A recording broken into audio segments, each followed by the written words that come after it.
Hello, and welcome to this LinkedPOS training video. In this video, we're going to be talking about discount rules in LinkedPOS. There are two main discount rules in LinkedPOS: item discount rules and invoice discount rules. In this video, we're going to be talking about invoice discount rules specifically. To add a new invoice discount rule, head on over to the Rules tab. In the drop-down that appears, move your mouse over to Discount Rules and click on this Invoice Discount Rules button. This will open up the table with all existing invoice discount rules in LinkedPOS. Note that when you first install LinkedPOS, this table will be empty. To add a new invoice discount rule into LinkedPOS, click on this green plus sign in the top left corner.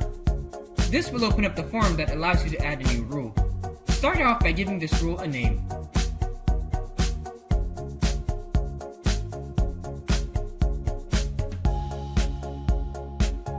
Next, choose the type.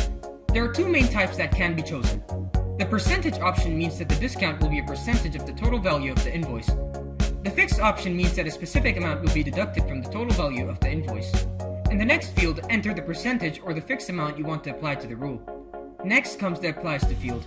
You can choose all if you want to apply the discount to every invoice. If you choose conditional in the Applies to field, you'll see an additional field pop up.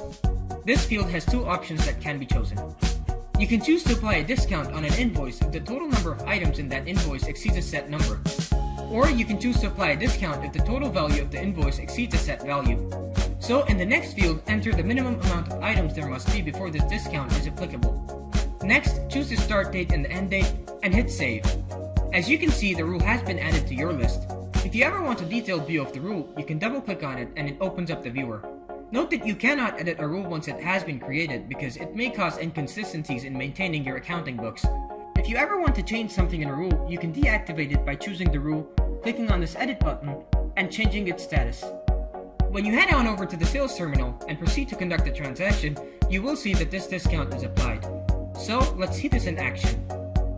Note that when you first install LinkedPOS, the default layout of the terminal window does not show the discount section. You can change the layout by heading on over to the sales terminal's option window. Start off by adding the items, and you will see the discount rule being implemented. In some instances, you may have multiple discount and tax rules applied. To see which rules are currently applied to an item, move your mouse over to the discount or tax section and a tooltip will appear showing you all the currently applied tax and discount rules. We hope you find this video helpful. If you have any questions, leave them down in the comment section below.